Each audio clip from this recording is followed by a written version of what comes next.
Okay, welcome back. This is the Lilou2 stitch and glue sailboat, video number 2. I know I don't have my two long tables put together, but I've got the strakes number 1, number 2 are done and clamped up against that table.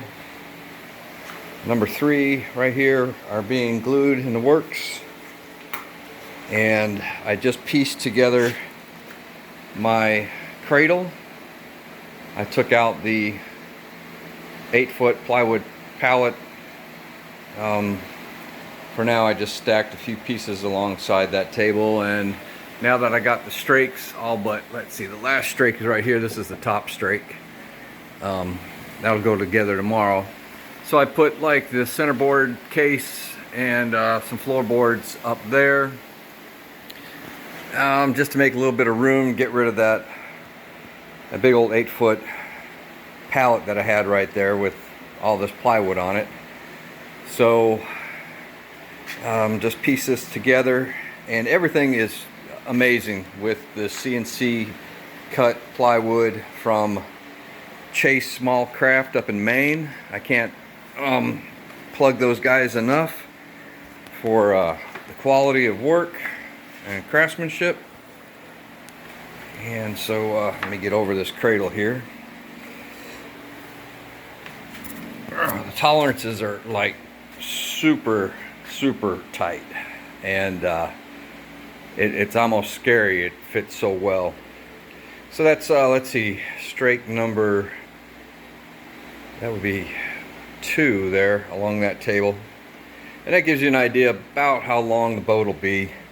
Got about a foot at that end.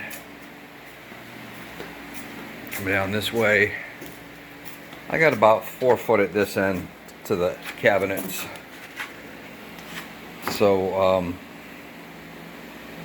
that's roughly, well, it's an 18-foot boat. So that's where I am.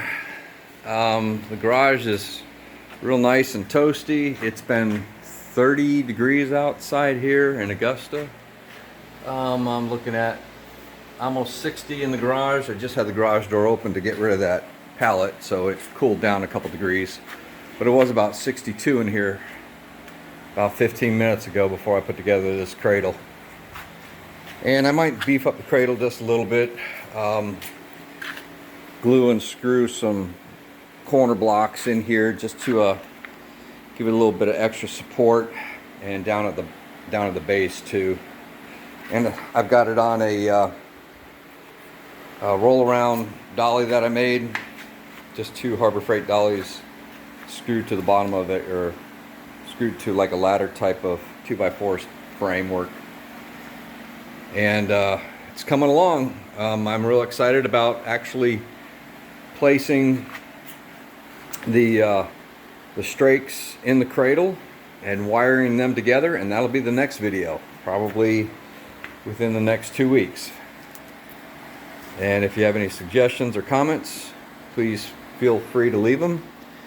Oh yeah, over here I glued together my rudder the other day.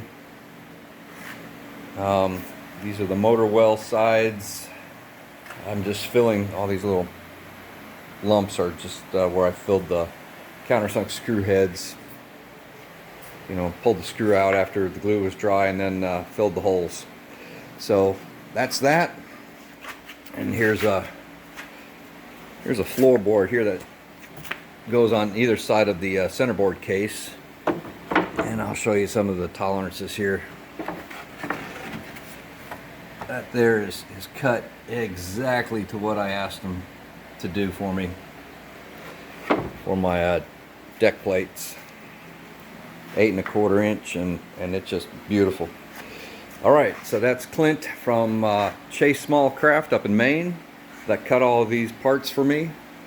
And I know it's cheating with all this CNC machine cut stuff, and everyone else is lofting out all their plywood and cutting with jigsaws and then planing down their edges all the way to the pencil marks. And I'll tell you what, I've done enough of that layout stuff in my day working at Gulfstream, the business jet company, and I'll pay a little extra money and save about probably 2 months worth of frustration, basically. I'll put it that way. Like these joints with this NC scarf that he's got going on here, there's absolutely no way those glue joints, when I squeeze them together, can wiggle apart like a regular scarf joint would. And I don't have to strike a line on all 3 pieces and start gluing and make sure the line's all lined up and then clamp it all together or screw it all together. It's just perfect. You can see how these are 2 pieces here, a left and a right, or starboard and a port side strakes, and they are exactly the same from front to rear, and I couldn't ask for anything better. So you know, call me lazy without doing all this marking and cutting and trimming myself, but okay. It is what it is, and I'm not one bit sorry doing it this way. All right, over and out, and see you in about 2 weeks with a hole in my hole cradle. Thanks for watching.